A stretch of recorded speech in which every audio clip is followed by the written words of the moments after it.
When those blue words a long time ago in a galaxy far, far away hit the screen, we were transported to a universe of noble Jedi, evil Sith Lords, and the story of a father and son. That was Star Wars before Rogue One. Now, with the conclusion of Andor Season 2, we're looking back on what Star Wars was when everything was stripped away and built around the Empire and the Rebellion without Jedi or Sith, but with spies, espionage, and the brilliant story of Cassian Andor. All this and more on this episode of Three Dimensional Dads. Three friends, all geeks, exploring every dimension of being a dad. I'm Jay. I'm Derek. And I'm Ian. Andor. Yeah. Andor. Can I just first say that I'm wearing a Baby Yoda t-shirt. If you see this. Because that was, and you got Star Wars on. We're all doing Star Wars. Oh yeah. And I think I think it's safe to say that all the Star Wars we had before Andor was more focused on the Jedi than anything else. The Jedi and the Sith and the dichotomy of the Skywalkers, right? Good, evil. Yep. Yeah. But Andor was the first piece of Star Wars, or actually Rogue One really, was the first piece of Star Wars that stripped all of that away and was like, okay, forget about Luke Skywalker, forget about Darth Vader, even though he was in Rogue One a little bit. But this is what Star Wars really is. It's about government. It's about spying. It's about freedom.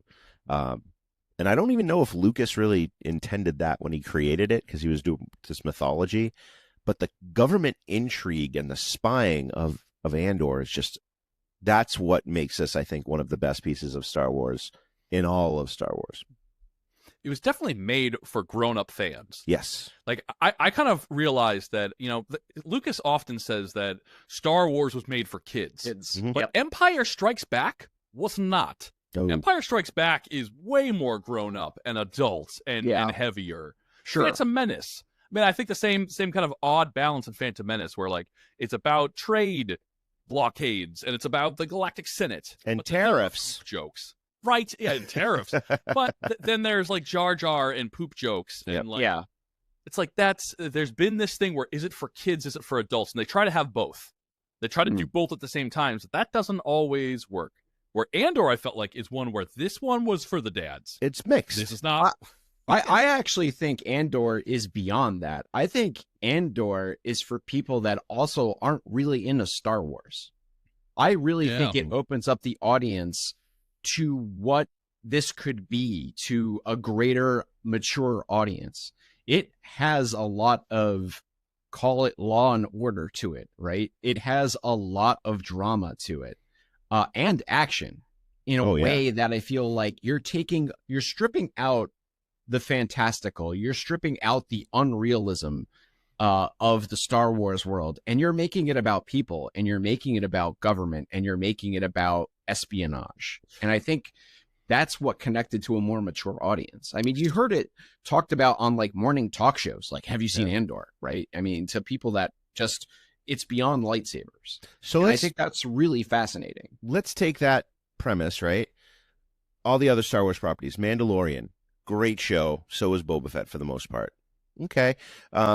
We got away from the Jedi there, right? We're talking that wasn't about government necessarily, but more along the lines of like kind of a Western. Okay. Then you have Obi-Wan. Now that one worked because of Ewan McGregor. I think that was the specific that he was what made Obi-Wan work. Ahsoka too, very good. Rosario Dawson made that work. But again, that's back to the Skywalker saga.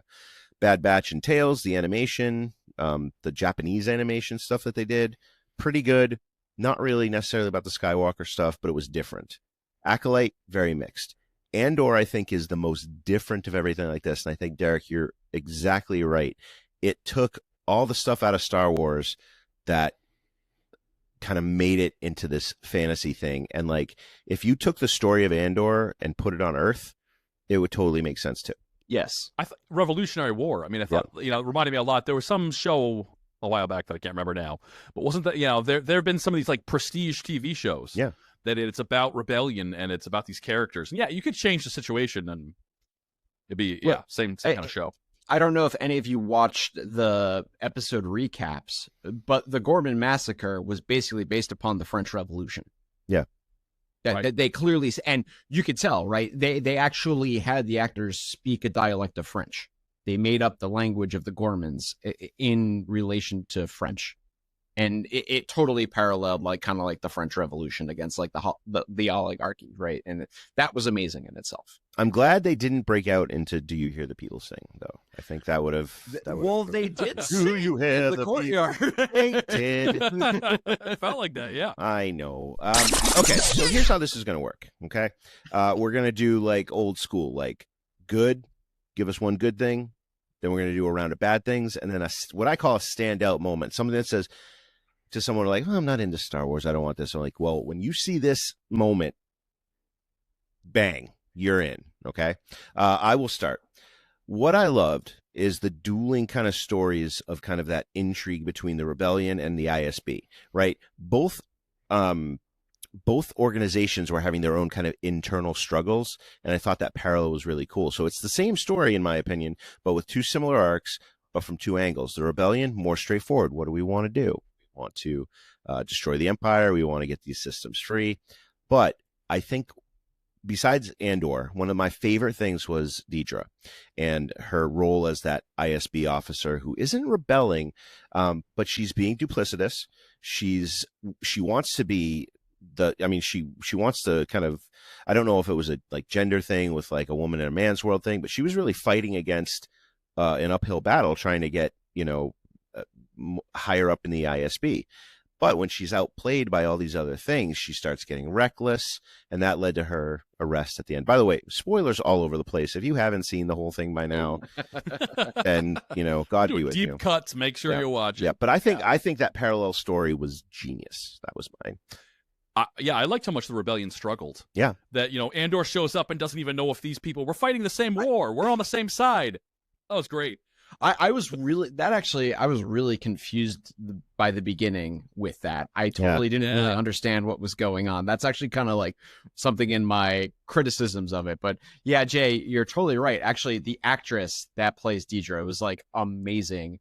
And in an interview, I heard that she actually studied female psychopaths and female like criminals. And what they will do is they will get people to do their bad stuff for them, and that's Cyril.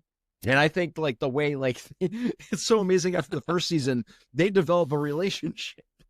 Well, seeing their evolution, I thought was one of the highlights. Yeah, that was so great. Well, and the fact that both his mother and Deidre just these strong women that just beat him down, and the mother and Deidre battle to see who can beat him down the worst. Oh my gosh. Man, did I identify with that? Yeah. For me, I think, and this is the first time where I think I've had or watched one of these Disney Star Wars properties and had a lot to say.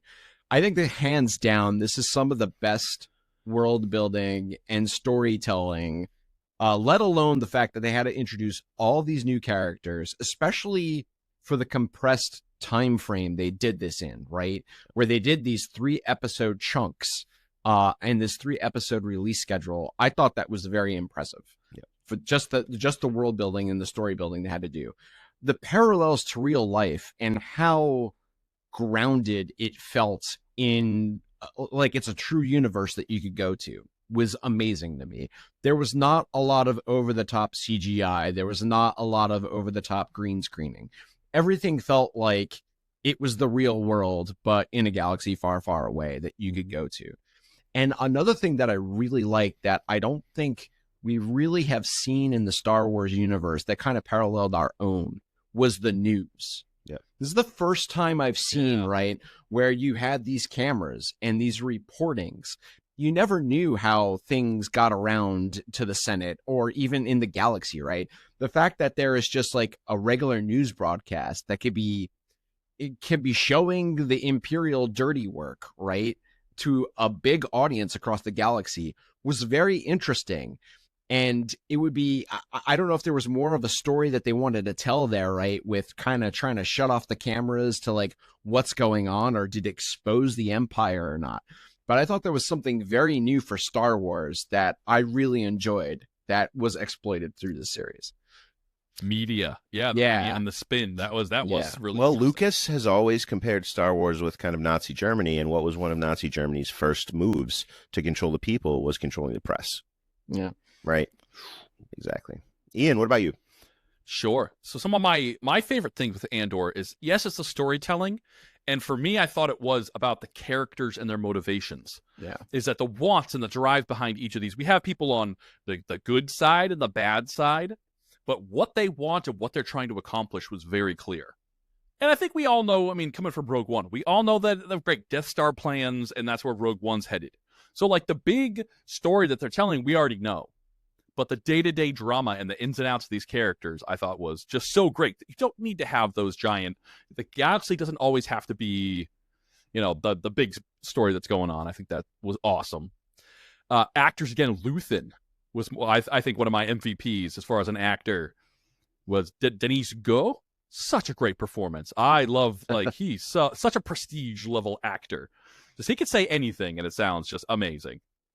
He gives that gravitas, and I thought the casting in this, you had some of these actors that felt prestige level actors. Yeah, these were just some people that just gave so much grounding. Mon Mothma, I mean, the grounding that they gave to these roles was just so you good. Truly believed them. Yeah, right. Truly believed. them. Yeah, you felt the pressure that they were feeling too, right? Especially like Mon Mothma and like all the little political things that were going behind the curtain, like, oh, is my driver listening to everything that I'm saying, right? And all of these little things that were happening, right? Yeah. I also thought, I really enjoyed that this was one of the least commercial Star Wars movies. Mm. It's like, there's not going to be, this summer lunch boxes with like K2SO or like Andor. There's no Baby Yoda. There's nothing to sell. Mm. I think that was kind of interesting when, Star Wars so often is action figures and lightsabers and toys. Right. And so that was kind of, cool with this one. That, I don't think anything's flying off the shelf this holiday season for Andor season 2. And I thought, too, the time jumps. Like, this is something British TV does, but they essentially made 4 Lord of the Rings movies.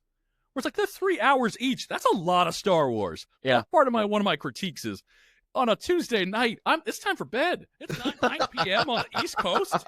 Oh, man, I can't not watch it. It's going to be all over the internet the next day. Yeah. But it's like they made 4 Lord of the Rings movies all at once, and I just thought that was awesome. Because in between, they did a year jump in between each week of shows to watch. And you could see the outcomes. You could see what they were working on, what they were going towards, and then see the evolution of the story. I love that. I thought that was so good to have time jumps, and British TV does that really well, where they jump in between their seasons. And I thought that was awesome. Super cool. So, Ian, if you see the look on my face, because this is a video podcast, I'm going to be smiling now because we're talking about the good thing. And now we're going to be talking about the bad things. We're going to be talking about things that maybe didn't jive with us so well. So hit me with the bad stuff, and we'll see how close we get. So I had one that I had read in a review before it came out, like an early thing, that I just kind of agreed with the whole time I watched it. I don't think season 2 ever hit the heights of season 1 for me. It's like, I think my mind was really rocked by Andy Serkis and that jail escape story and that whole sequence. I mean, I loved that story and thought that was so unique and cool. And like, this one got intense, and I love the Senate escape when, he's helping Mon Mothma get off of Coruscant. I thought that was great too, but I don't know if it ever got quite to Andy Serkis moment. And, he can't swim, and that, like, he was so good. I don't know if it ever hit that. And my second one was, where are these Gorman spiders? We saw like a video clip of them. I just assumed we were going to get these spiders at some other point. We were going to see them somewhere, or, they sold little spider toys. But I thought we were going to get some cool spiders going on, and we did not get any. Well, I mean, you might not have seen those spiders you wanted to see. I wanted to see the Emperor. That's my bad thing. I wanted to see the Emperor. The reason being is that who's in charge of this entire galaxy? It's the Emperor, right? And you think about these dictators and authoritarians and these despots, right? What's the biggest thing about them is that their cult of personality. They have to be in the zeitgeist, right? And the Emperor all over, and including the sequel trilogy, which we could talk another 4 hours about, Palpatine has always been this omnipresent. The Emperor has always been there. This season, really, I feel, could have had the Emperor directly relating to the things that the rebellion's doing, right? Not necessarily behind closed doors, him saying anything, but like Derek was saying about the news, right? Like you could have had him on the news trying to explain away all these things happening, right? I also wanted to see, and this is a little bit of a kind of personal thing. I loved when in A New Hope they talked about disbanding the Imperial Senate, right? So like the fall of democracy. As an adult, that's such a cool thing to think about in this universe. Mm-hmm. I wish the only like the cameo of him would have been a news video of him disbanding the Senate and basically saying, you know what, it's over, no more Senate, no more fake democracy, I'm in charge. I would have liked to see that. I kind of disagree with you a little bit, Jay. I think though that the disbanding of the Senate would have been very cool. Yeah. I think you could have done that even with just Imperial forces, especially after Mon Mothma mic drops. And I don't think you even needed the Emperor to do that. See, I feel that Andor really stayed true to itself because it didn't dive into the Jedi fantasy world. And I think if you had the appearance of the Emperor, it'd be like you'd be going back to cartoon Jedi Star Wars, right? That fantasy for kids. And Andor has always been this more serious kind of like adult drama. So I like that it stayed true to itself. I do understand where that moment of disbanding the Senate would have been very cool.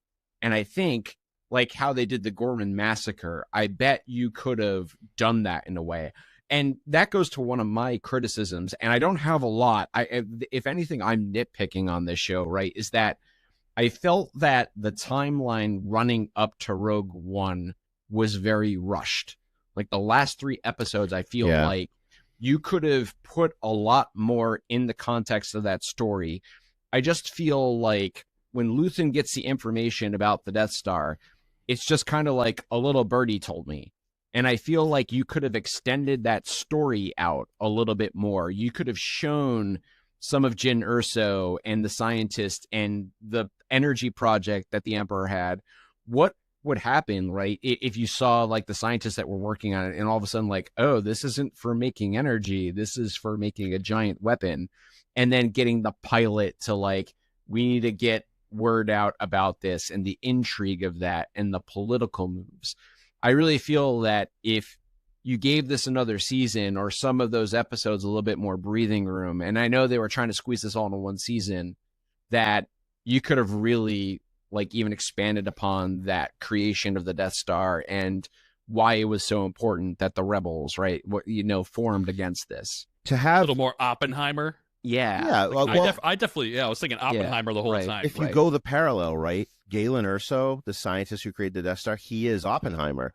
And exactly. In Rogue One, we see the fact that he knows that this is bad news bears. He knows that this thing shouldn't be created. So he does, playing in that little widget, a big giant space station can be, you throw a little proton torpedo down a tube and it blows up. I mean, office of disbelief. But I mean, that's the thing. He put that in there because he knows the difference between good and evil. And that's why we see him in Rogue One take that role and his daughter kind of taking on that role for him. Yeah. The other criticism I have is there are a couple plot points that I felt were just like left on the table or they didn't do a lot with, like Saw Gerrera. I didn't understand what he was doing with the other rebel and what they were trying to show on the planet, but then also his rebellious group, right? That didn't seem like they did a lot in this series at all. And that was kind of just like they played such an integral part in Rogue One. It's interesting that the only connection they had was they were on Jeddah when the Imperials were taking kyber crystals out. Yeah. So to me, that was kind of just like, you could have done more with Saw there, I think. The other thing, I didn't understand the purpose of stealing the ship other than you made Andor go to Yavin early on to see how broke up everybody was. But what was the reason you stole the ship, right? I would have liked to connect blend those in somewhere, things, do something. Yeah, I thought there was a mission leading somewhere. Yeah, exactly. Yeah, so those are my those are my kind of like my little like kind of like things that I was just Well, shows shouldn't give you homework, right? Shows should not give you homework. Right. And like to find out more about Saw Gerrera, you'd have to go watch Star Wars Rebels.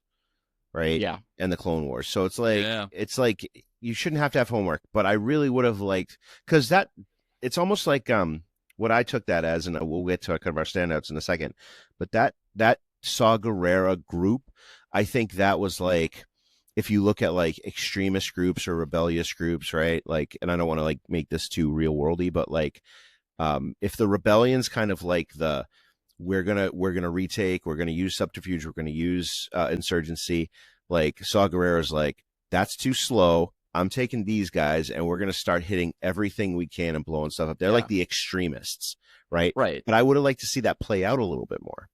Right.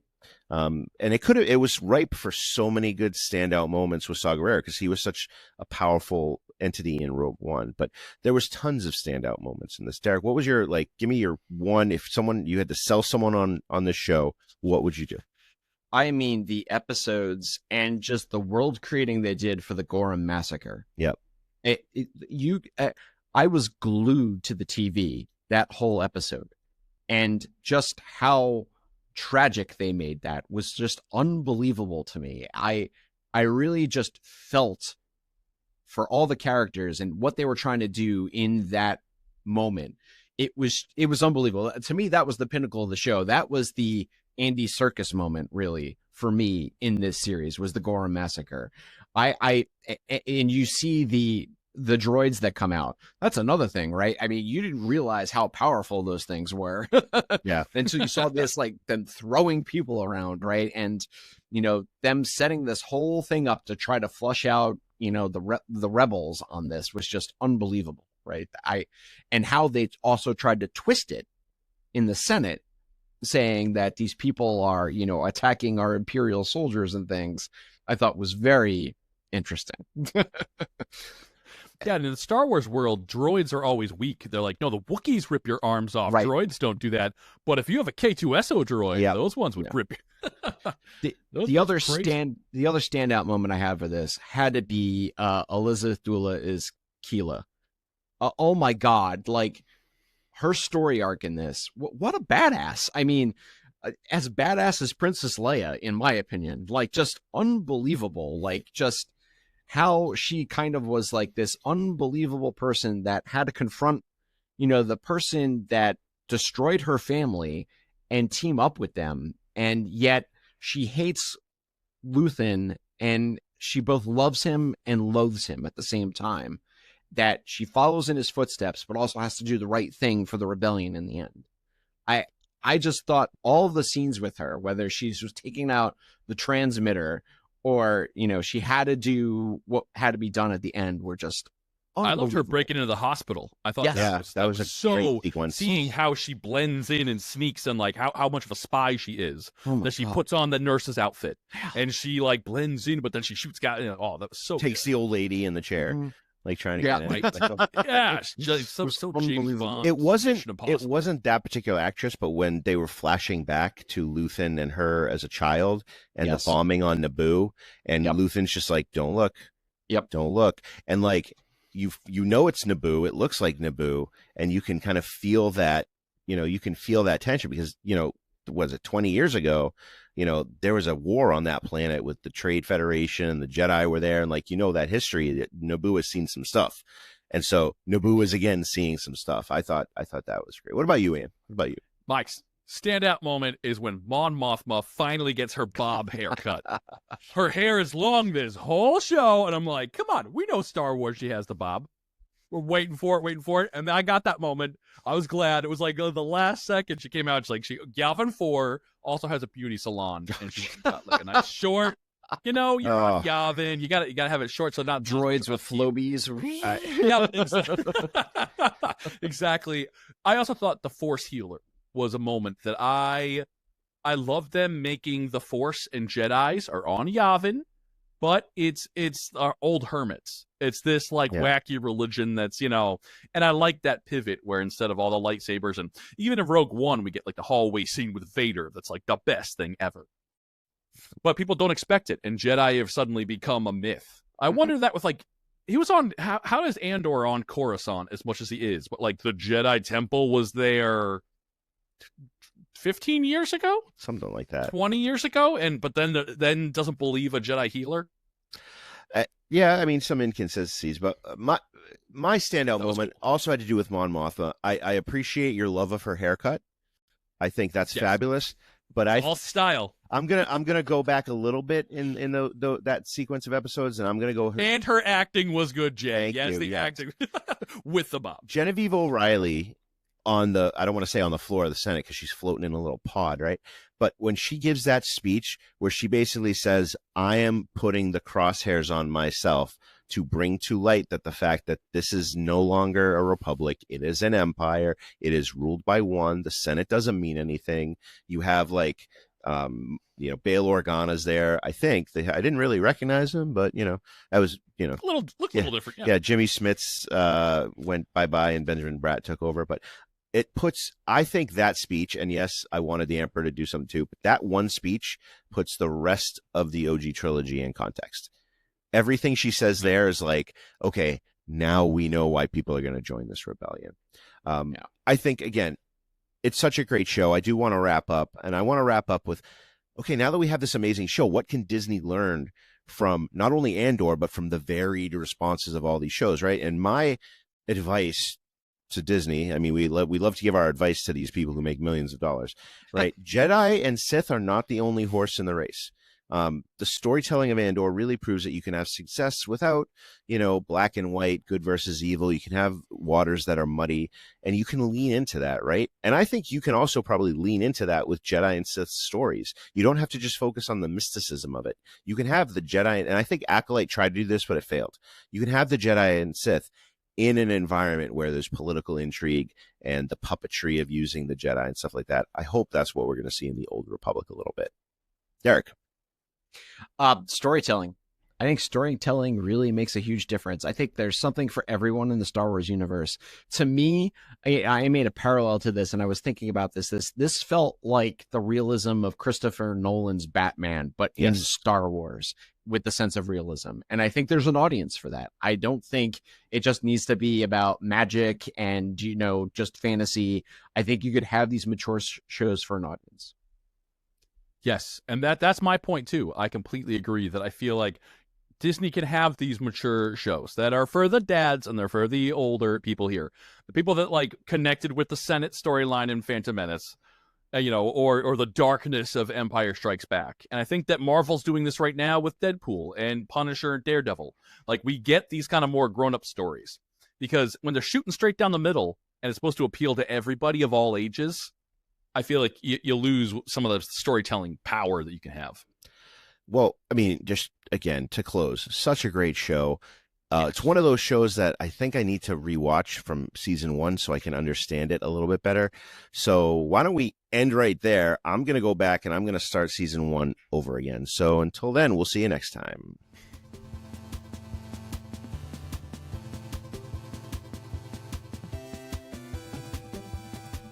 Wow, just wow. All of us really loved Andor and what it brought to the Star Wars universe. Spying, subterfuge, double and triple crosses, and sassy reprogrammed Imperial droids that gave us new lens in that galaxy far, far away. What did you think of Andor? We want to hear your thoughts. So connect with us on Instagram, TikTok, YouTube. Just search 3 Dimensional Dads.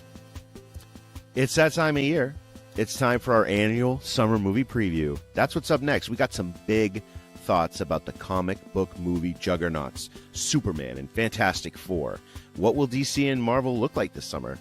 What about any other movies that are coming out? How will they compete? All this and more on the next episode of 3 Dimensional Dads. Balancing fatherhood and fandom.